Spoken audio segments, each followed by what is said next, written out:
Hello and welcome back to another episode of the Reincarnated Radio Podcast. I'm your host, Dave Stishan, and once again, I'm bringing you another one of the scariest, creepiest, and most skin-crawling tales of terror that the golden age of radio had to offer. For this episode, we go back to Lights Out and the frightening mind of Arch Oboler as we bring back a story about a man who, innocently enough, steps through a door and winds up in an alternate prehistoric universe fighting for his life. Today, the cast of Jenna Pinchbeck, Lacey Jo Sloat, and myself reincarnate Death Pit, which originally aired on December 1st, 1937.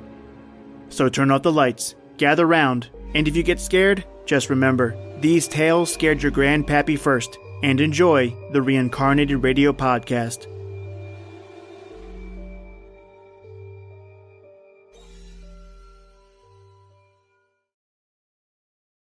Yes, Mary. I hear you in the wind. I always hear you. John, help me. John, help me. Yes, I hear you. Always hear you. Endlessly wandering in the infinite darkness, loneliness, and a pain that goes beyond all understanding. This isn't the kindness of death. I know it isn't. I speak my story, yet who can hear it? There is no understanding here in this darkness, only the pain of endless searching for the unknowable. Confusion in my mind. Yet, once I was a man who knew of a world of reality, a world of sun and brightness, a world of city streets and people and quickly moving autos and women and theaters and laughing children. A world, a living world. But suddenly, somehow, that world has gone from me, and I was doomed to this. Let me tell you just what happened. I came home from the office that day, as I'd come home many days before. It was earlier than usual. It had been a bright, cheery day. I remember I whistled as they came down the walk. It was good to come home from work to Irene and the children. Irene, are you home? Why, John, this is nice. Home so early. Well, I went up to CL today, and I said, CL, I've worked for you for the last 10 years, and it's a bright sunny day, and I just don't feel like working. So fare thee well, and I'll see you in the morning. John, you didn't. No, I didn't. What really did happen? Oh, Mr. Harrington got generous and said I could go home early. I suppose that means I'll work late tomorrow night. Cynic. Where are the children? Oh, Billy's out playing ball and Helen's at the library. Here, let me have your hat. It seems strange coming home so early. Everything's so bright outside. Yes. Hungry? A little. I'll go out and raid the icebox myself. Get some fruit or something. I opened the door to the kitchen. I stepped through. Suddenly, things went black. I couldn't see. I was falling. The dark all around me. I was falling, faster and faster, deeper and deeper, into some horrible abyss. I didn't know where, what, just falling into darkness. Suddenly, I was falling no more. There was a dark warmth, a thick, heavy oppressiveness around me. I was on my feet. I didn't know where, but I knew I was alive, breathing, feeling, so dark around me. And yet my eyes, I knew I wasn't blind. It was the blackness of a night I'd never known. I stood there. How could it be? A moment before I was in my own home, talking to my wife, stepping through a door I'd opened 1,000 times before. Where had I fallen? What had happened to me? A wind touched my face. I was alive. I knew the dead couldn't feel the touch of wind. And yet so dark. A warm darkness. Mother in heaven, where was I? What had happened to me? And then, suddenly, in the blackness above me, long gray fingers of light. And then I saw. It was the moon streaming through strange gray clouds. I was alive! This was the moon above me, the earth below me. I was alive! Yet where was I? And once again, what had happened to me? I had been in daylight. I had stepped through a door, and now I was here in a strange night. In the name of all sanity, where was I? Forest, trees, all around me. I couldn't quite make it out. My home, my wife, my children. Where are they? I began to run. I heard my own voice ringing in my ears, crying, shouting, Irene! Irene, where are you? Irene! Irene! Irene! How far I ran or where I ran, I'll never know. Just on and on. The branches of trees tearing at me, ripping across my face, on and on until I could run no more. I fell to the ground and the blackness. When I awoke, there was this strange brightness of day around me. I jumped to my feet. At last, I'd known where I was. This mad dream of the night, it was a dream. It was a dream. It must have been a dream. I looked about me. I was in an open clearing of a forest, a green meadow. Yes, I had dreamt, and I had walked in my sleep out to this strange place. I looked at my watch. 9 o'clock. My job! Mr. Harrington didn't like us to be late. I looked around me. Which was the way to go? I didn't quite know. My head, it was all so confusing. And then I saw it. It was standing at the edge of the clearing, as quietly as a thing made of stone, the sunlight glistening green upon it. I stood there. My eyes, I couldn't believe them. And yet, there it was, its eyes fixed on my throat. How long I stood there looking at that thing, I don't know. My mind said, no, it cannot be. A thing like this does not exist. And yet I saw the lift and fall as the creature breathed the air, saw the flesh, that long, thin tongue that darted in and out like a thing of hell. A man with the long green head of a snake. You hear me? The head of a snake! And suddenly he was gone. A flash of green, gone into the deeper green of the forest. And then I knew that something was standing behind me. I didn't want to turn. I wanted to run, and yet I couldn't. I stood, rooted. The thing behind me came closer and closer. I could hear the rustle of the grass. And then I could endure it no more. I whirled around. A woman. There stood a woman. I remember her first words. Who are you? You can speak? Yes, of course I can speak. No, please, don't do that. I mean, what is it? What's the matter? I prayed so long. Please, what's the matter? I don't understand. Day after day, hoping and praying. I've been so afraid.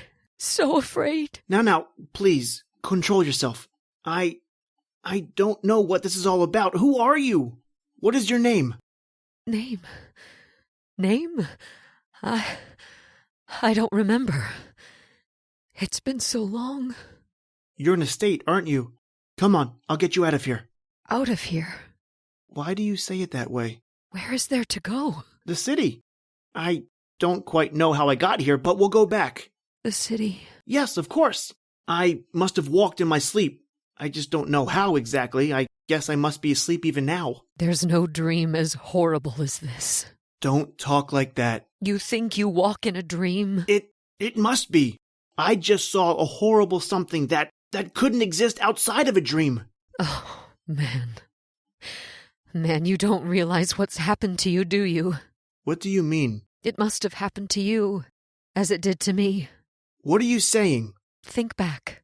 What is the last thing you remember back there? Back there? The last thing you remember before you woke up in this place of nightmares. I remember clearly. I opened the kitchen door and stepped through. Yes. So it was with me. I stepped through a door. What are you talking about? Understand what's happened to you. You stepped through a door and now you're here. Well? Can't you understand? This isn't the world you knew. It's another world.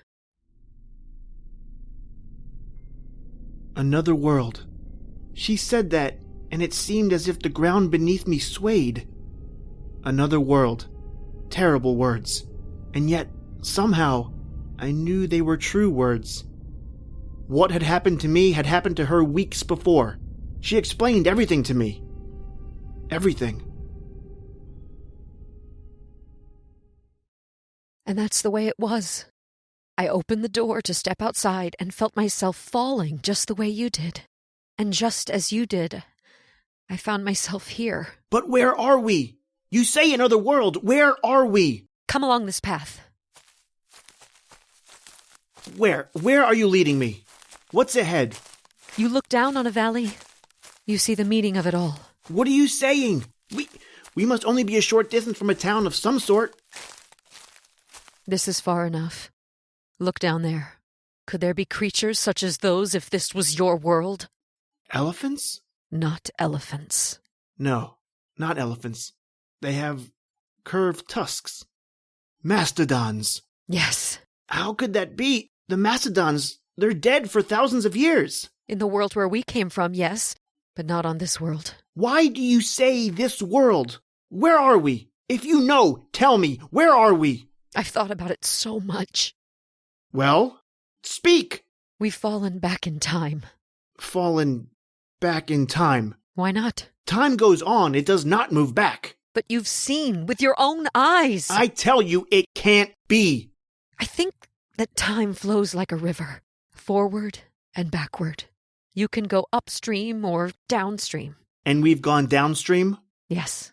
But how could that be? When I opened the door, somehow I fell back through time. So that's what happened to me? Yes, and perhaps to many others. I've never heard about it. Because what happened to us is like death. You never come back to tell. Don't say that. It's true. Don't say that. I've got to get back. I've got to get back. My wife, my children. I've got to go back. I screamed that too for days after I found myself here. But now, I know. Doomed. If we've gone back in time, we can go forward again. No, because what's happened to us happens as rarely as a new world being born in the sky. We'll never get back. Never. Never, she said. Never. But she was wrong. She had to be wrong. I had to get back. How? I didn't know, but I had to. My wife, my children, my job? This madness of being in another time, it couldn't be true. I tell you, it couldn't. And yet it was. With each passing moment, I realized how true it really was. The trees. There were never such trees in my world. Horrible green waving things. And through the thickness of them, horrible glittering insects. Huge, monstrous beyond belief. Yes, I'd fallen back in time. This was a world before men. And I and this poor woman were in it. We walked on, talking as if by talk alone we could keep our sanity. And then we came to a place. A strange place.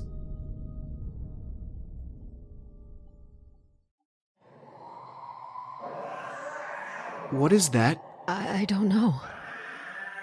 Animals. In pain. No, be careful. Look, down there in the valley, I tell you. Look! What is this? Animals. Fighting. No, not fighting. They're trapped. Yes, I see that now. Trapped in those pits. But what's trapped them? Mud, oil, tar. It's hard to see from here. Look at them struggling. It's like a horrible black quicksand. And others are eating them.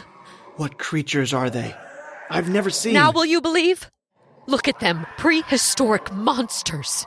Now will you believe we're gone backwards in time? They're trapped, just as we're trapped. They're trapped in tar, and we're trapped in time. And we're just like them. We'll never get free. Never. Stop saying that! Stop saying that! I tell you, stop saying that! Yes, I remember I screamed at her to stop saying that. And yet, with each passing moment, I knew she was right. A trick of time had trapped us both. How could we ever get away from here? We stood there watching that horrible sight of those creatures struggling in those oil pits down below, great beasts of a forgotten past, screaming and filling the air with the noise of their suffering as they tried to escape from the clinging ooze. Monstrous wolves tearing at their helplessness, great tigers with saber teeth quarreling over red quivering masses of flesh, monstrous vultures circling above. I tell you, it was like a hellish inferno of a dim nightmare.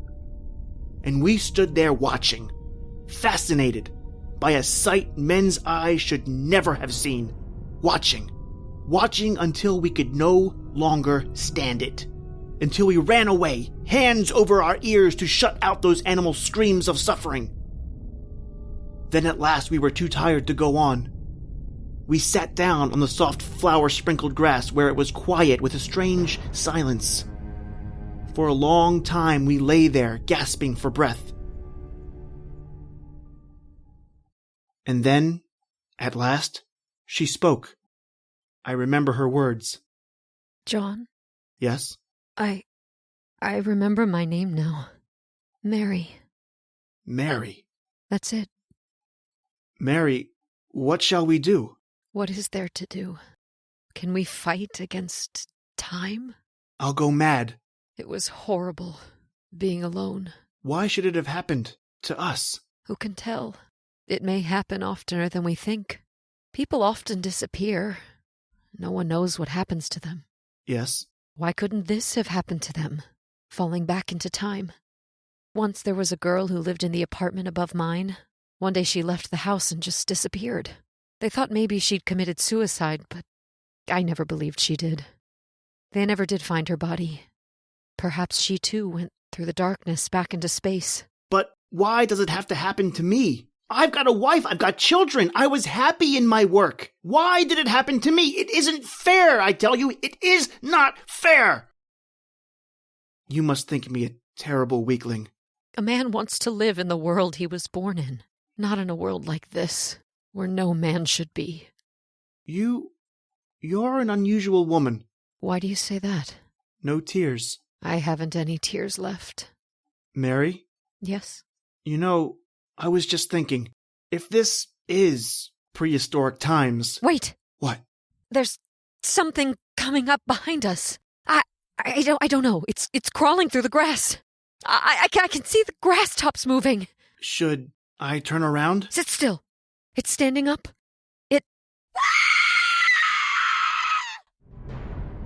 And with her screams, I looked. The skin on my back crawled like a living thing. It was it. That horrible thing, half man, half snake. I tell you, it was it. Standing there so closely, I could see the glisten of its hell-red eyes. I ask you this. How frightened have you been in your life? Have you felt your hair bristle on end? Have you felt the heart in you pound until your throat is tight and you cannot breathe? Have you felt the mind in you turn and twist with a horror beyond endurance until you felt madness crawling over you? Then you know what I mean when I tell you how I felt when this creature was standing there before us. The snake is a frightening thing, small as it is. As it turns and squirms and glistens in the sunlight, you feel fright. You must feel fright. Then think of the horror of that moment to Mary and me. There it was, like a tall man. The form of a man, I tell you. And yet over it those horrible green glistening scales. And its head, oh, mother in heaven, its head! Like the king of all snakes, it stood there quietly for a moment, and then we saw a long quivering red tongue move out, and we heard the sound of it, the horrible sound of it. Oh, John, what is it? I saw it before. Listen to it. Can it be human? Human? That thing? John, it's moving toward us. Come on, Mary, run! Run! I took her hand, and we turned, and we began to run. Where? We didn't care. We didn't know any place, anywhere to get away from that thing out of hell. We could hear it following behind us, running easily, that horrible hissing close behind us. It was taunting us to run faster and faster to escape the horror it had for us. On, until the want of breath tore at the lungs of us. On, until the legs of us moved like things running in sleep. On, and all that time, the thing behind us was taunting us with that snake hiss of his. I can't, John. We've got to keep going, Mary. You've got to. I can't. You've got to keep moving. We've got to keep moving. Don't you hear it? It's close behind us. It's getting so dark. Maybe it's gone. Maybe. No, I tell you, keep moving, Mary, as you love your life. I tell you, it's still behind us. It's waiting until we fall, I tell you.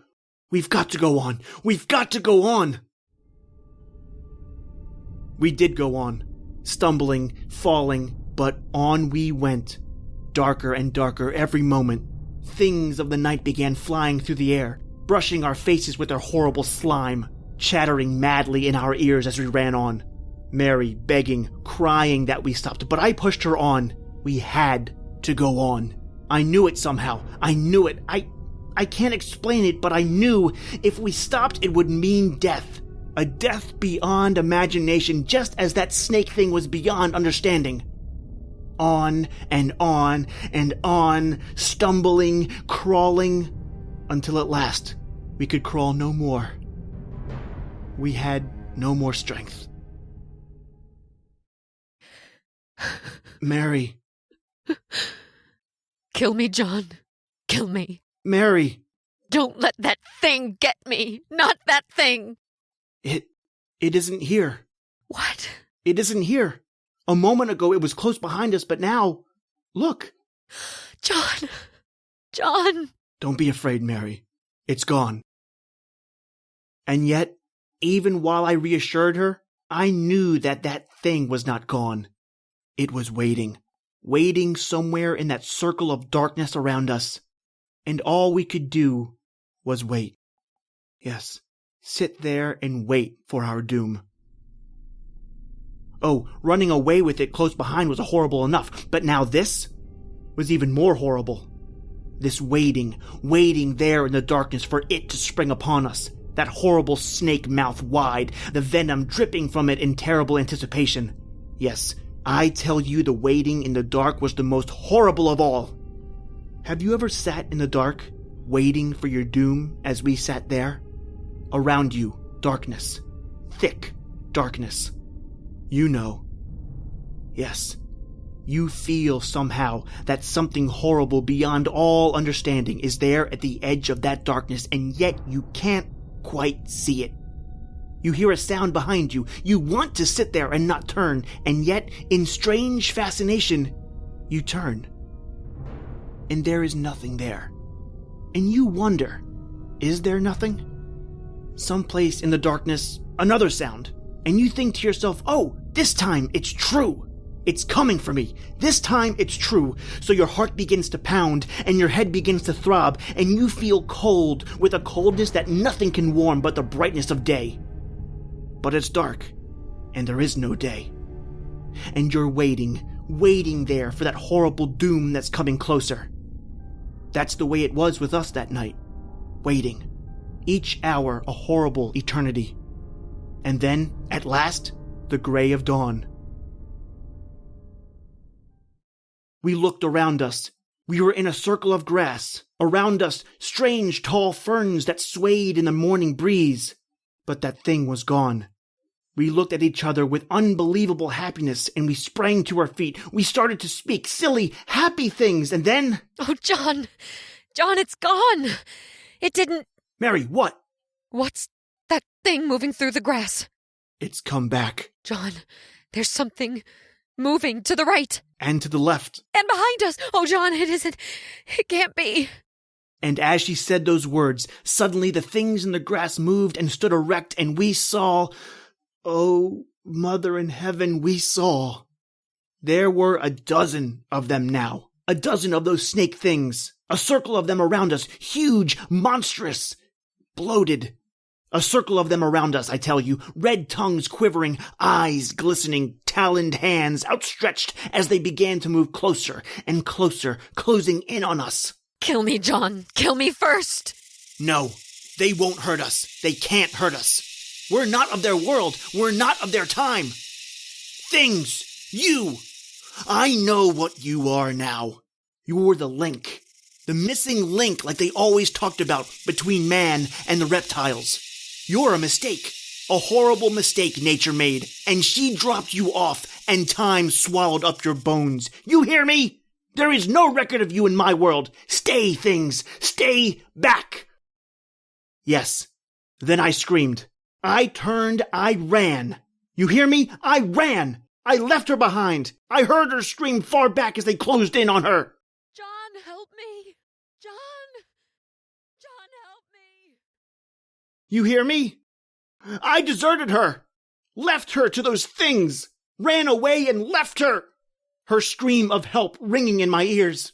I ran blindly, her scream following me, but the yellow fear in me louder and louder, making me run, driving me on. I didn't know where I was going. It didn't matter. Any place away from those things. Just on and on. Suddenly, a roaring around me, and my feet caught in something. I fell. Mother in heaven, I had blundered into those tar pits. You hear me? The tar pits! I struggled to get loose. The more I struggled, the deeper I went. The tar sucking up at me deeper and deeper. I yelled. I screamed. That black stuff coming up higher and higher, up to my waist, my arms. I couldn't move. Help me! Somebody help me! Up along my neck, higher and higher, inch by inch, I felt the crawling thickness of it along my chin. I strained my head backwards, deeper and deeper I went. My mouth! It was in my mouth! And so I died, in those prehistoric tar pits. Died, thousands upon thousands of years before my time. In a dawning world where nature's experimental things that were to become men as I was man still crawled in reptilian horror. I say I died, but did I die? I ask it again, did I die? For in death there is peace, and I have no peace. Endless darkness, infinite blackness, and no peace. For wherever I wander in this infinity, I hear her voice. The voice of the woman I deserted in my yellow cowardice. I hear her voice calling. John, help me. Help me. Help me. Yes, I'll help you, Mary. I'll help you. If I can only find you in this darkness, I'll help you. And if I do, then, maybe, I'll find blessed peace and rest.